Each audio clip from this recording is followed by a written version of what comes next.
জয় শ্ৰীৰাম। আজি এটা নতুন ভিডিঅ'লৈ উপস্থিত হৈছোঁ। ভিডিঅ'টো হৈছে যাৰ শয্যাগত অৱস্থা, যিজন ব্যক্তি বেমাৰত ভুগি অন্তিম অৱস্থা পাইছে, তেওঁৰ আত্মাটো ওলাই যোৱা নাই। তেওঁৰ পৰিয়ালবৰ্গই, পুত্ৰ বোৱাৰীৰ পৰা আদি কৰি পৰিয়ালবৰ্গই যেন তেওঁৰ আত্মাটো মুক্তি ল'ব বিচাৰে, মুক্তি দিব বিচাৰে। ভগৱানে প্ৰাৰ্থনা কৰিছে, প্ৰভু এখেতে মানে খুব কষ্ট পাই আছে, আপোনাৰ পৰা আপুনি মুক্তি দিয়ক, আত্মাটো আপোনাৰ চৰণত লৈ যাওক প্ৰভু।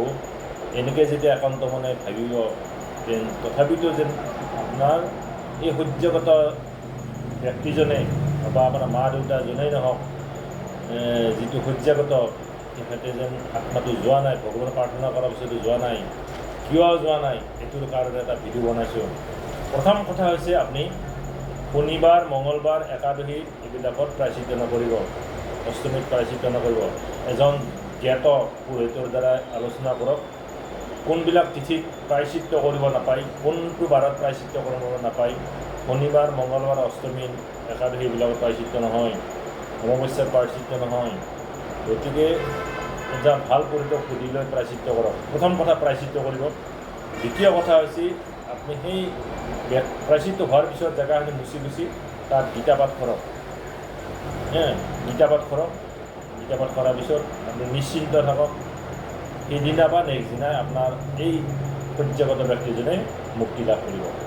অকল তেওঁ আপোনালোকে বিচাৰে বা তেওঁ আত্মাটো যাতে প্ৰভুৰ চৰণত, কৃষ্ণৰ চৰণত, বিষ্ণুৰ চৰণত বা বিষ্ণু নিবাস পায়, শিৱৰ ধাম পায়, এইটো পাবৰ কাৰণে হ'লে দুটামান কাম আপোনাৰ কৰণীয় কাম থাকিব।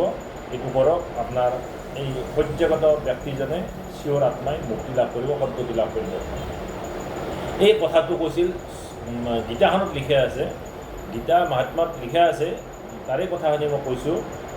গীতাত কৈছে, কৃষ্ণই অৰ্জুনক কৈছিল, অন্তিম সময়ত গীতা পাঠ বা গীতা শুনিলেই মহাপাতকী, এই যি পাপৰ যিমান কষ্ট পাইছে, নিশ্চয় কিবা দায়িত্ব হৈছে, পাপ কাম কৰিছে, সেইটোৰ কাৰণে তেওঁ আত্মাটো যোৱা নাই।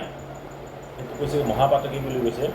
এই পাপৰ পৰা তেওঁ মুক্তি পাবৰ কাৰণে হ'লে মানুহৰ মুক্তি লাভ, এই গীতা পাঠ কৰিলে, শুনিলে এই পাপৰ পৰা মুক্তি হয়, অৰ্থাৎ বিষ্ণু নাম পায়।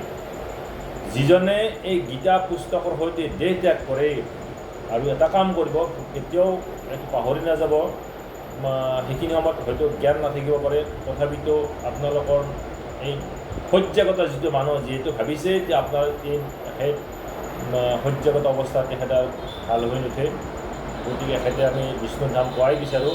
গতিকে সেই ব্যক্তিজনক কৃষ্ণই কৈছে, যিজন ব্যক্তি পুস্তকৰ সৈতে দেহ ত্যাগ কৰে, তেওঁ বৈকুণ্ঠ ধামে গতি কৰি বিষ্ণুৰ সৈতে আনন্দ ভোগ কৰে। এইটো কৃষ্ণই কোৱা কথা অৰ্জুনক কৈছিল। গতিকে এই ব্যক্তিজনৰ কাষত আপুনি গীতা এখন থ'ব, শ্ৰীকৃষ্ণ গীতা নহয়, ভাগৱত গীতা থ'ব।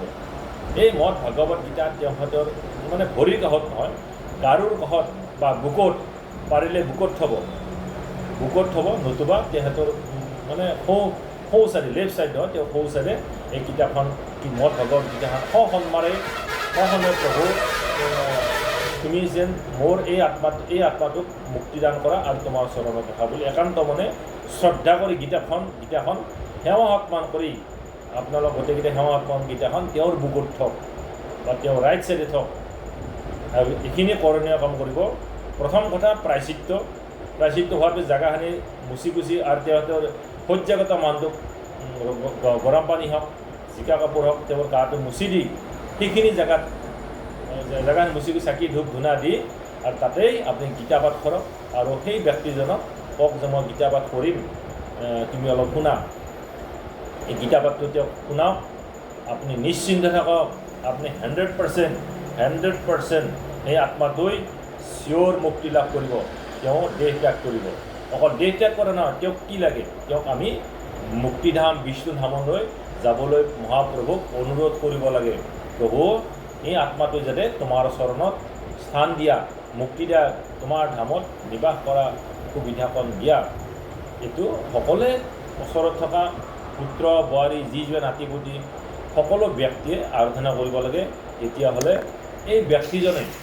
সেই ব্যক্তিজনে আপোনাৰ প্ৰভুৰ চৰণত আপোনাৰ যিটো ধ্যান ধাৰণা কৰিব, প্ৰভুৰ ওচৰত প্ৰাৰ্থনা কৰিব, তেওঁ নিশ্চয় সেই ব্যক্তিজনে, সেই আত্মাজনে, সেই যিজন সহ্যাগত মানুহজনে, সেইটো আৰু প্ৰভুৰ কথা আৰু তেওঁৰ কথা আমি তেওঁৰ ওচৰত অনুৰোধ কৰিব পাৰোঁ, তাত হাতযোৰ কৰি তেওঁ প্ৰাৰ্থনাহে কৰিব পাৰোঁ, প্ৰভু এই আত্মাটোক তোমাৰ চৰণত স্থান দিয়া, তোমাৰ ধামত স্থান দিয়া, তোমাৰ ধামত ৰাখা, তোমাৰ চৰণত ৰাখা, আমি তেওঁ এইটো অনুৰোধ কৰিব পাৰোঁ। এইখিনি কৰক, আপোনাৰ সেইদিনা বা নেক্সট দিনা আপোনাৰ সেই আত্মাটোৱে দেহ ত্যাগ কৰিব, চিয়ৰ ত্যাগ কৰিব। কাৰণ মই এইবিলাক প্ৰমাণ পাইছোঁ, বহুবিলাক এনেকুৱা কৰাই দিছিলোঁ, কৰিবলৈ মানে এইবাৰ দিহা পৰামৰ্শ দিছিলোঁ, নিজে কৰাইছোঁ, আৰু মই যিখিনি কৰাইছিলোঁ একদম সেইদিনা বা নেক্সট দিনাই আত্মাটো মুক্তি লাভ কৰিছে, মৃত্যু হৈছে। গতিকে এইখিনি ক'লোঁ, আপুনি এইখিনি মতে কৰক, মহাপুৰুষে আপোনালোকক আশীৰ্বাদ প্ৰদান কৰিব। মই বাস্তু নিৰ্বাচিত পালমিস্ত্ৰী এইখিনি চাওঁ, কুস্তি চাওঁ, আৰু মোৰ নাম্বাৰটো লিখি লওক 9864083011 8638244851। এই দুটা নম্বৰ যোগাযোগ কৰক। আপোনাক যিখিনি সহায় সহযোগিতা হ'লে মই চেষ্টা কৰিম, অলপ হ'লেও আপোনাক সময় দিয়াৰ চেষ্টা কৰিম, আৰু মোৰ কমেণ্টত লিখিব, নিশ্চয় আপোনাক সেই কমেণ্টৰ এনচাৰ দিবলৈ চেষ্টা কৰিম। ধন্যবাদ।